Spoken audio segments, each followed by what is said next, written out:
County Police Officer David Rose, who gave his life to stop the gunfire attack on the CDC on August 8th.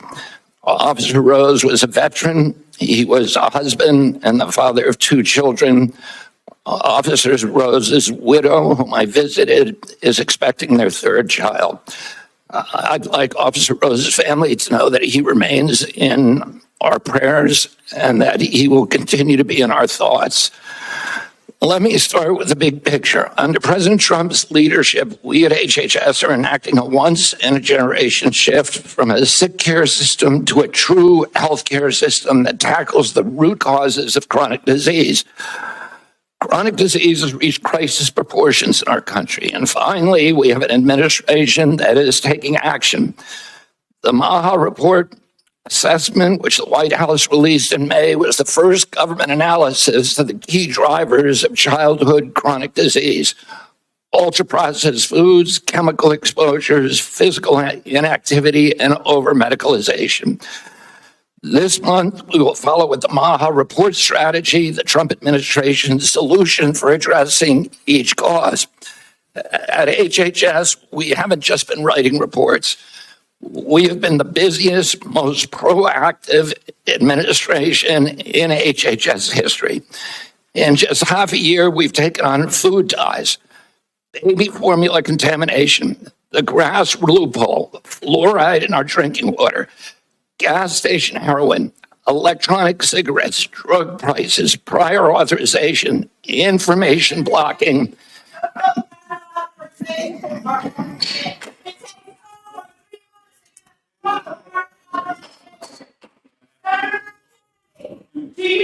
The committee will come to order.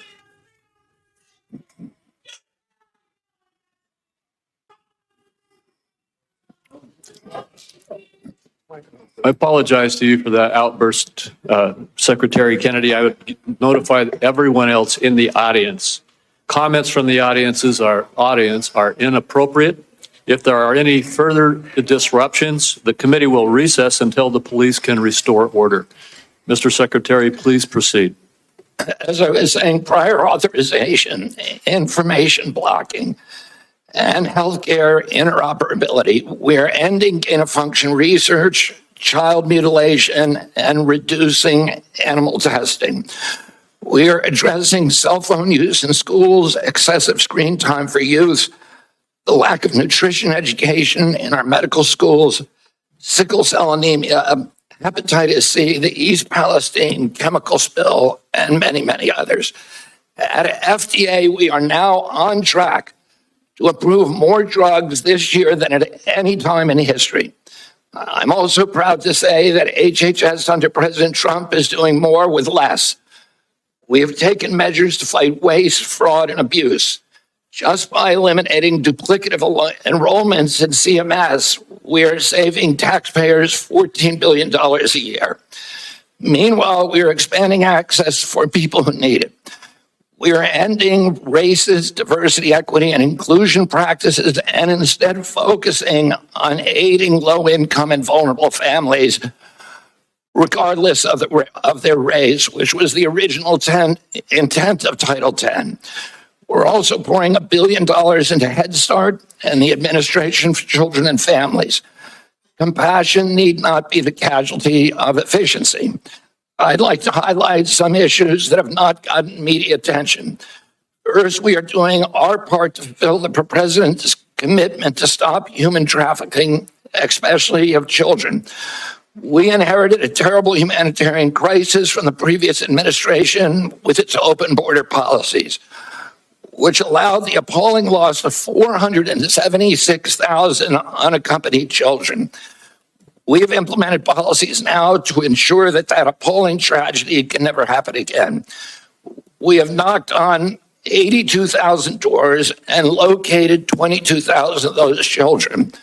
I promise you that we will do more in the next 3 years. We are also addressing the disastrous health conditions in tribal communities on Native American reservations.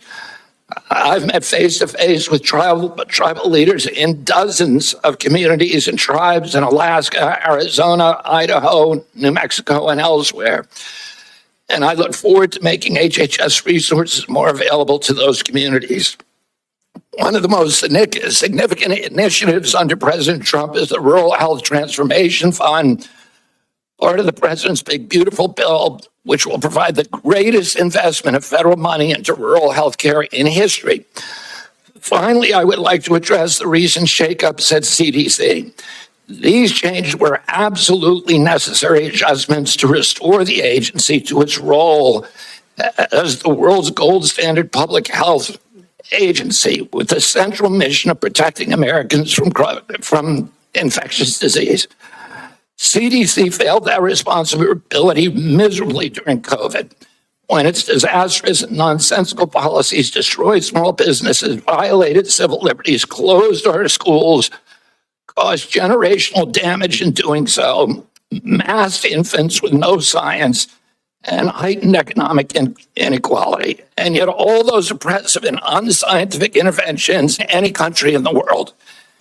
And the people at CDC who oversaw that process, who put masks on our children, who closed our schools, are the people who will be leaving. And that's why we need bold, competent, and creative new leadership at CDC. People able and willing to chart a new course. As my father once said, progress is a nice word, but change is its motivator. And change has its enemies. That's why we need new blood at CDC. That's also why it's imperative that we remove officials with conflicts of interest and catastrophically bad judgment and political agendas.